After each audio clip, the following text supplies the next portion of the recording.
Good morning to everybody. Today I will discuss one of the very important techniques of branch and bound.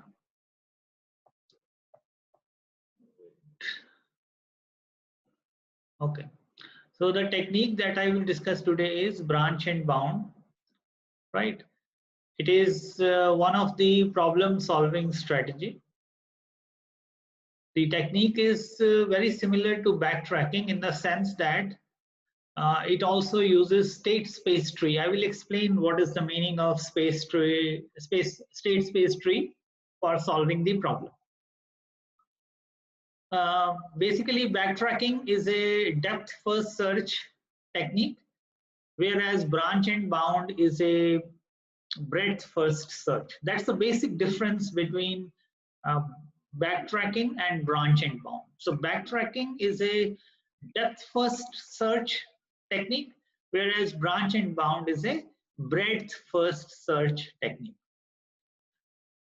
Solution will be represented as a state space tree. I have taken examples also. We will see how. And it is used, basically branch and bound is used for solving optimization kind of problems. And that too, especially for minimization kind of problem. If you want to, let's say, minimize some error or something like that, minimization problems. But any maximization problem can be converted to a minimization problem, because one factor, if it is to be minimized, then certainly some other factor will be maximized. So we can convert it into minimization. Basically, it's a minimization optimization problem. To start the explanation of branch and bound, I have taken the example, which is job sequencing problem, right, with deadlines.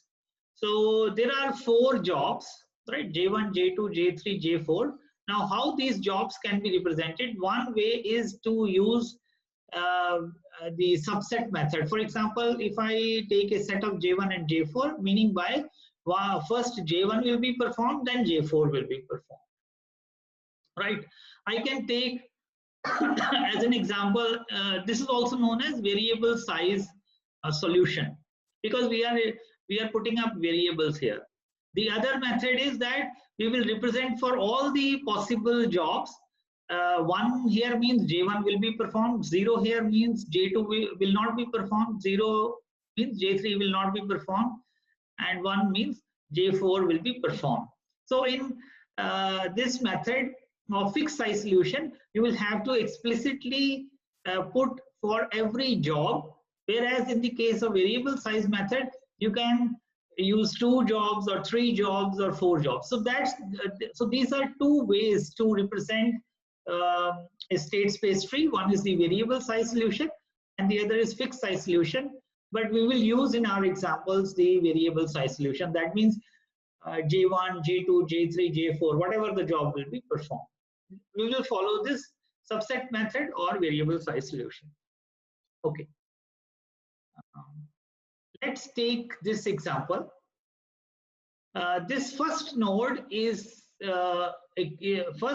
created. Then moving from first node to 2, this edge basically going from node 1 to node 2 represents job 1. Going from node 1 to node 3 represents job 2, job 3, and job 4. All right. Then after you go from node 1 to node 2, that means you have performed job 1. Then what are the other options? You will go to job 2, job 3, job 4. As I said, branch and bound is a breadth first search problem. It is not depth first search problem. It will not be handled like this: J1, J2, J3, J4. Rather, when you go from 1 to 2, J1 will be performed. Then what are the left? What are the other options? J2, J3, and J4. So edge from 2 to 6 will represent J2. Edge from 2 to 7 will represent J3. Edge from 2 to 8 will represent J4. All right. Then edge from 1 to 3 is representing J2. We will not go back to J1. Rather, what are the other jobs left? From other jobs left are J3 or J4. So edge from 3 to 9 will represent J3. Edge from 3 to 10 will represent J4. And going from 1 to 4 represents J3. What are the jobs left? Job left is J4. So we create one more node. Edge from 4 to 11 represents J4. Going from 1 to 5 represents J4. So what are the job left? No job is left. So we will not proceed further. Then coming back to 6 here, going from 6 to 12 represent, because once you have gone to J1, J2, then we will come back to this node only. So J2 to J3 represents, sorry, J6 to node 6 to node 12 represents J3, left starting from J2 onwards, and J4. Going from 7 to 14 represents J4, because this is J3. Going from, because reaching at 8, beyond J4, there is no job to be performed, so it will stop here. Like this, you will create the subspace state space tree. This tree is known as state space tree. Okay, and we are using this type of method is queue. We are using queue data structure here. We will when I explain the next one, I will use the stack data structure in that case. So you will see that this is a FIFO kind of approach. We can visualize this, no problem. Once we will do the next next method of drawing the state space tree, we will see that. So this is state space tree in terms of variable size solution. Now, if you consider node 10, for example, I have taken the example also here. If you consider node 10, so what does this mean? What does it mean? Then this node says that I am considering only J2, because node 10 is here. Going backwards, it is only J2 and J4. So node 10 considers only J4 and J2. Node 11 considers J4 and J3. Node 14 considers J4, J3 and J1. Like this. This is how we explain the job sequencing problem using a state space tree. Now this is one method of representation of the state space tree. The other method is the second method of representation, or second method of drawing the state space tree is stack method. So let's see this. Step 1. We create a node, we create an edge from node 1 to node 2 representing job J1. Create a node from 1 to 3, create an edge from 1 to 3 representing job J2. Then node edge from 1 to 4 represents J3. Edge from 1 to 5 represents job J4. Okay. Now, instead, in the previous method, which is the queue type method, we started from 2, this side, but we will start from here, right? So J4,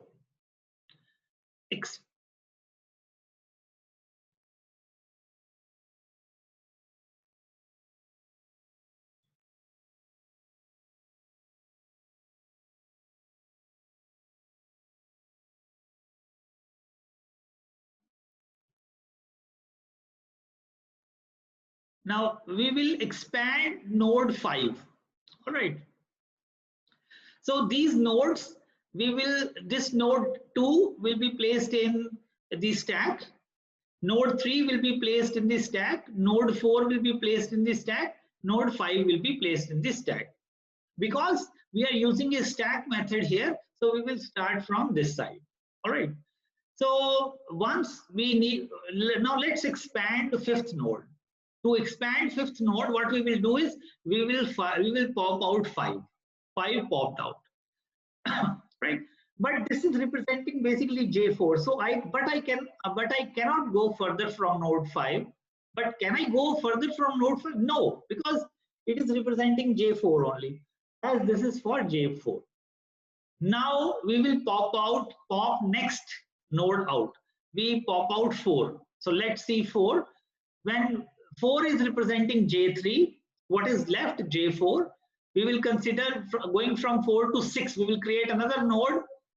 and place also in stack, this will represent J4, right? Then we will, when you expand 4, you create a node 6 to represent job J4, then you push this node also into stack. Now, in the next step, we will pop out 6. All right. So 6 popped out, but since 6 represents J4, no need to expand further.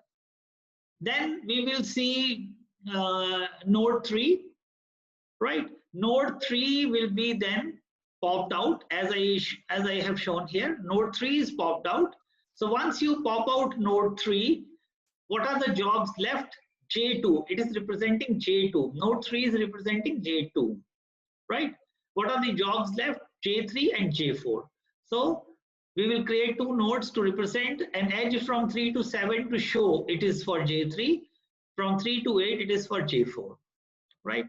So this is stack method, and I have completed this tree. This is stack method LIFO. Stack is basically LIFO. Stack method of branch and bound. All right. Please remember, there are 2 methods to apply the strategy of branch and bound.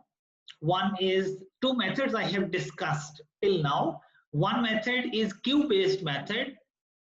All right. The second method is stack-based method. Queue-based method is a FIFO approach. Stack-based method is a LIFO approach, because it starts from this side. In the FIFO approach, it starts from this side. Okay, first in, first out. The important thing to remember is that in branch and bound, it is breadth first search only. Backtracking is a depth first search algorithm technique. Now, there is a third method also to represent state space tree. Now, the third method is called as the least cost branch and bound. Now, let's see this method, because I will solve the traveling salesperson problem using the least cost method. Let's see. For every node, we will calculate the cost also, right?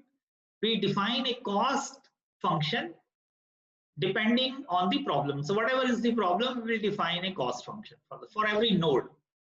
We will start from node 1, and we will assume the cost to start with.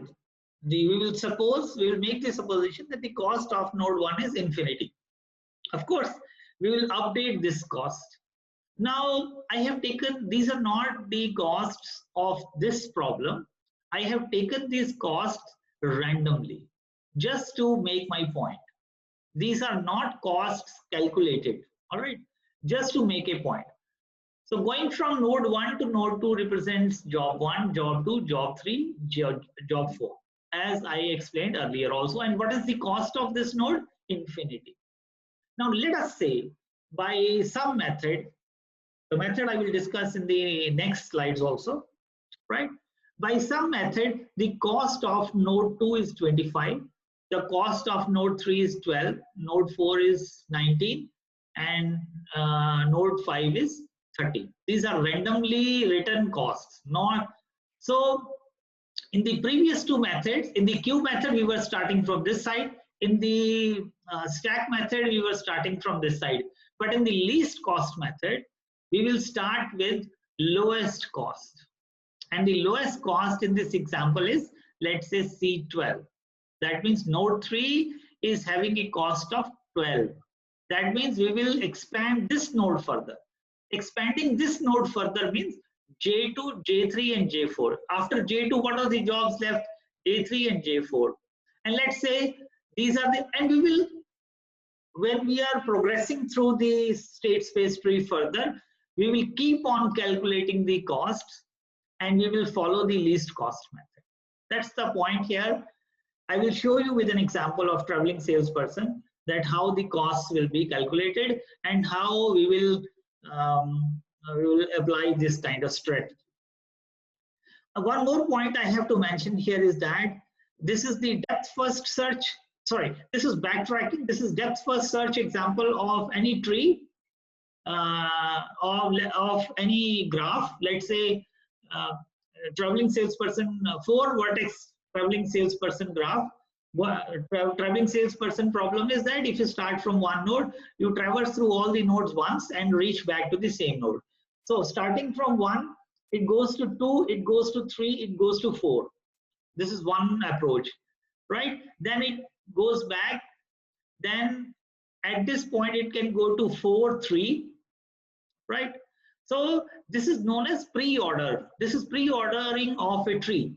Whereas in branch and bound, we will be using level order. Please remember that also, that in backtracking or in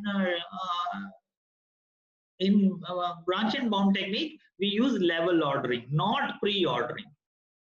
This is just a point to mention. All right.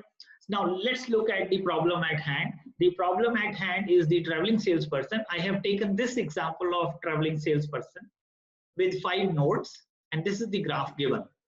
This is a very standard textbook problem. You will find this problem on many sites also, websites also, on many books also, right? The standard textbook problem I'm solving here. I'm trying to explain how to solve this problem, right? The shortest tour starting from, I have taken the starting vertex as 1. The traveling salesperson problem is that I have to find the cost of going to each node once, minimum cost I have to find to go towards each node from 1, and then I have to come back to 1 also. And this is the adjacency matrix given. What is the adjacency matrix? It says that going from node 1 to 1, we represent it by infinity, meaning by there is no loop, self loop is there. Going from node 1 to 2, the cost is 20. Going from node 1 to 3, the cost is 30. Like that, this is not, we have already discussed about the cost adjacency matrix, right?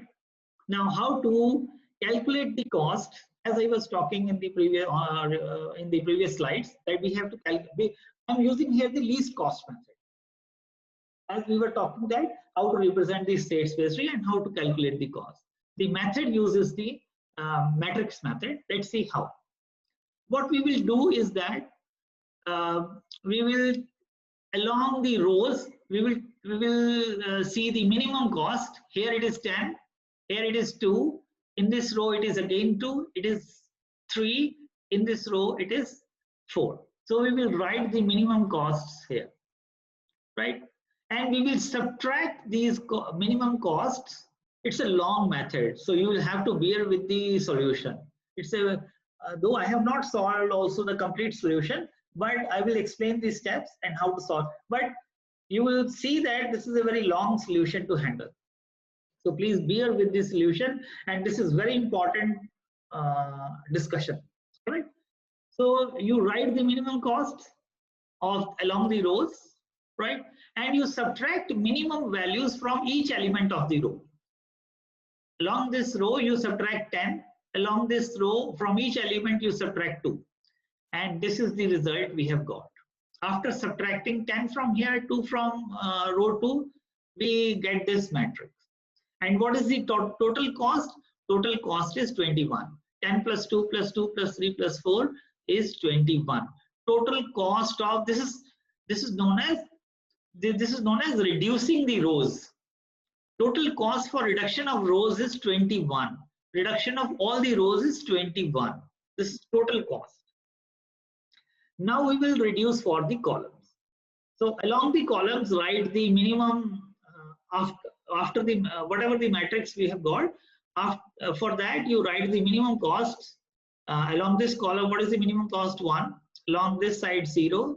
Then column 3 is 3. Column 4, the minimum cost is 0. Column 5, the minimum cost is again 0. What is the total cost? And you subtract. As we did for the rows, you subtract this 1 from column 1. 0 subtraction is no meaning. You subtract 3 from column 3. All the elements of column 3. So what is the resultant matrix? So this is the resultant matrix. And what is the total column reduction cost? Total column reduction cost is 1 plus 3, 4. So what is the total cost? Adding the row reduction and the column reduction, the total cost is 25. Now what is this cost? This is important. I have started from node 1.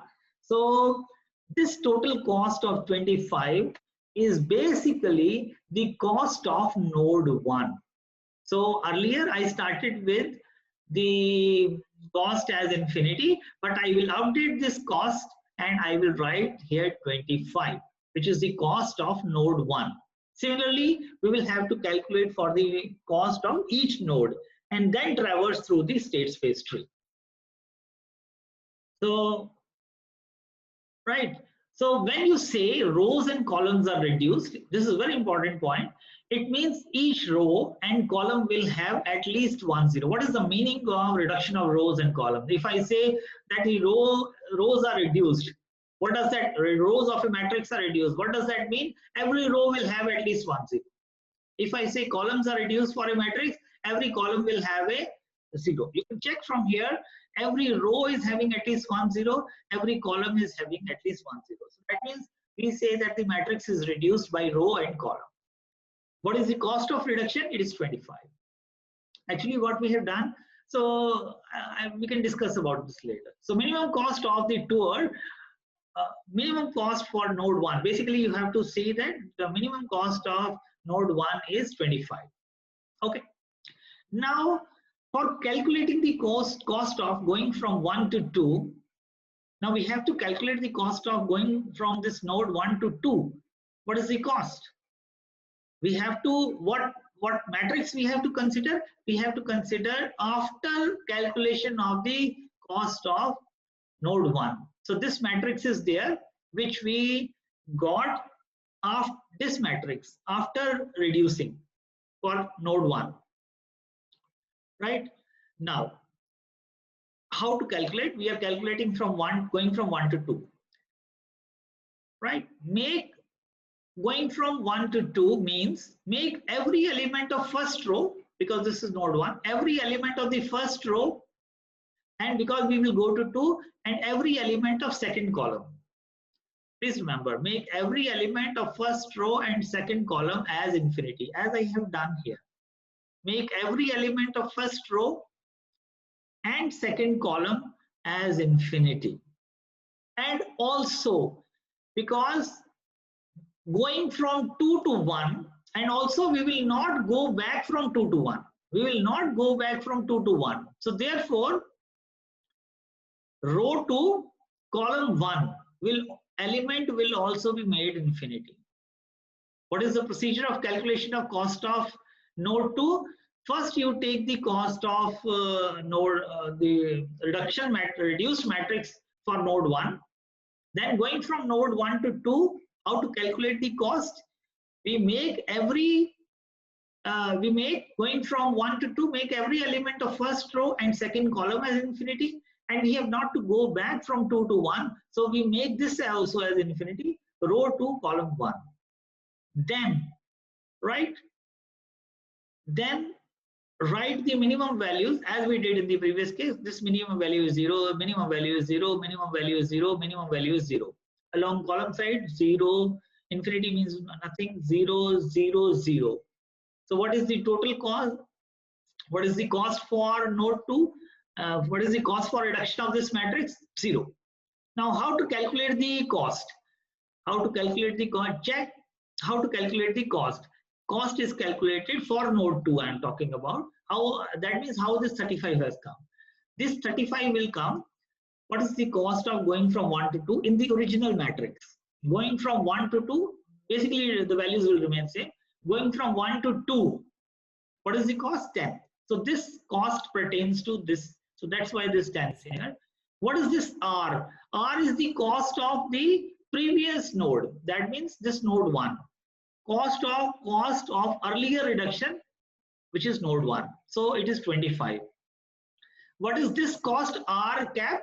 This cost was, if some cost could have been there, then the value would have come here. Since no cost is there, so it is 0. So what is the value? 10 plus 25 plus 0 is 35. So this 35 is the cost of node 2. Now I will take one more example.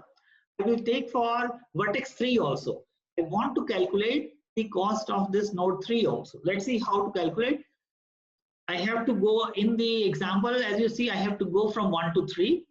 When I have to go from 1 to 3, first row and third column make as infinity. First row and third column infinity. Then we have not to go back from 3 to 1. That means this 3 to 1 entry is also made infinity. Now write the minimum cost. This is 0, this is 0, this is 0, this is 0. Along rows, all costs are 0. Minimum values are 0. Now let's check the columns. Along the first column, the minimum is 11. So I write it here. Along the second column, it is 0, 0. Also, all other columns are 0. I will have to subtract this 11 from each element of column 1. After subtracting 11 from all entries of column 1, I get this matrix, which is the reduced matrix for node 3. So what is the cost for node 3? C1 to 3. What is C1 to 3? C1 to 3. Now let's look from this. What is C1 to 3? It is okay. We have made this C1 to 3. C1 to 3. Going from 1 to 3 is 17. So this cost is 17. What is R? R is the cost of node 1, which is 25. What is R cap? R cap is the cost of this reduction, which is 11. Had some reduction cost for the rows also there, then it would have been added into 11.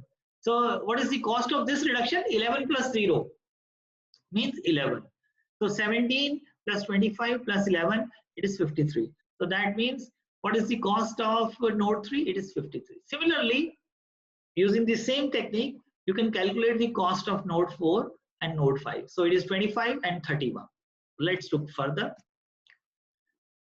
We have started from node 1, reached node 2, 3, 4, and 5. And as I said, what is the procedure? The procedure is to use the least cost method. What is the least cost? Lowest cost, it is 25. So we will look at node 4. So from node, you see this path. Going from node 1 to node 4, what are the left vertices? Outside this circle, I have written actual vertex number. What are the vertices left beyond 4 and 1? It is 2, 3, and 5. But I have given this node the value as 6, 7, and 8 just to make the continuation. 1, 2, 3, 4, 5. Next node will be 6, 7, 8. But the 6 node represent basically in the graph. In the graph, it represents node 3. In the graph, it represents 7 represents node 3. Node 6 represents node 2 actually in the graph. So I hope you understand. Then what are these matrices I have written? I have written, because this is the reduced matrix of node 2. While solving the previous in this previous slides, I got the reduced matrix for node 2.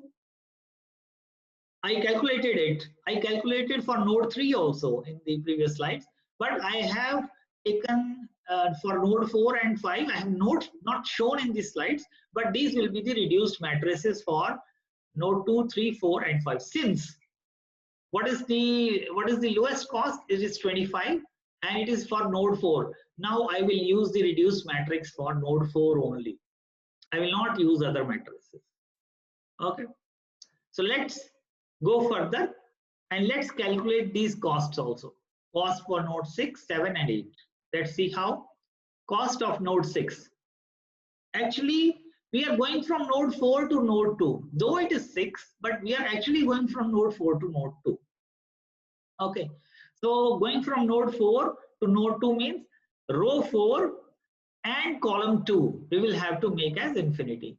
So row 4 I have made as infinity, all the elements, and column 2 I have made as infinity. And I have not to go from, because in the graph you see that this is basically node 2. The meaning is I have not to go back from node 2 to node 1. Therefore, this element, this entry going from node 2 to 1 entry is also made infinity. What is this entry? Node 2 to 1, 2 to row 2 and the first column. This entry is also made infinity, right? So this is the reduced matrix. Then let's write the costs. Minimum cost is 0, 0, 0, all zeros. So what is this is the cost for node 6. Please remember that. What is the cost for node 6? The cost for node 6 is going from 2 to 4. That means going from 4 to 2 basically. This node 6 is basically 2, node 2 in the graph. So that's why I have written 4, 2 and cost of 4. I know the cost of 4, which is 25, and R cap, whatever is the cost from here. So what is the cost of 4 to 2? So cost of 4 to 2. So if you look at the reduced matrix of node 4, it is row 4, column 2. So this 3 is there. This is the cost 3. Cost of 4 is 25, right? R cap, since it is 0 here, so R cap will be 0. 3 plus 25 is 28. This is the cost of node 6. Similarly, we can calculate. I have finished my slides here, but using the same method, you will calculate all the costs for node 7 also, for node 8 also. What is the minimum? The minimum is 28. So I will explore this node further. Right? This is node 2. I have already visited from the original graph. I have already visited what nodes? 1, 4, and 2. Right? Then I will have to visit 3 and 5, but I will number them as 9 and 10. Actually, these nodes in the original graphs are node 3 and node 5. And when you will calculate, the same method will be used of reducing the matrix row and column wise and calculating the cost. The cost of node 9 will come out to be 32. This will be 28. Minimum is 28. Then only one node will be left, which is 3. And you calculate. So going from here, it is 28 that you will be able to calculate. All right. So what we have done actually, using the branch and bound technique, we have solved the traveling salesperson problem. What was the problem? We were to calculate all the minimum cost of going from node 1 to all the nodes. So going from 1 to 4 to 2 to 5 and 3. So we have calculated all the costs going from node 1 to other nodes. All right. So this is a textbook problem.